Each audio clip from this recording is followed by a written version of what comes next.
నాకు అక్క చెల్లెలు లేరు, అన్న తమ్ముడు లేరు. నేను ఇంట్లో ఒక్కడనే. కానీ విశ్వవిఖ్యాత నట సార్వభౌమ స్వర్గీయ నందమూరి తారక రామారావు గారు 60 లక్షల మంది కుటుంబ సభ్యులు నాకు ఇష్టం జరిగింది.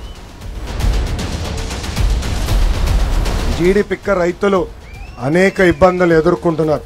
గతంలో తెలుగుదేశం పార్టీ అధికారంలో ఉన్నప్పుడు 14,000 రూపాయలు ఉన్న జీడి పిక్క ఈ రోజు ఏకంగా అది 7,000 రూపాయలకి పడిపోయింది. రైతులందరూ నేను ఒకటే హామీ ఇస్తున్నా, మద్దతు ధర మన ప్రభుత్వం కల్పిస్తుంది. మిమ్మల్ని ఆదుకునే బాధ్యత కూడా మేము తీసుకుంటాం. అసలు ఉత్తరాంధ్రకి పట్టిన శని ఈ జగన్. 3 రాజధానులు అన్నాడు, 3 ముక్కలు ఆటలాడుతున్నారు.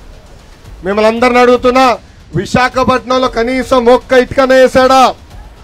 మన ప్రాంతానికి ఒక్క పరిశ్రమను తీసుకొచ్చాడా? రెడీనా యుద్ధానికి? పోరాడడానికి సిద్ధమా?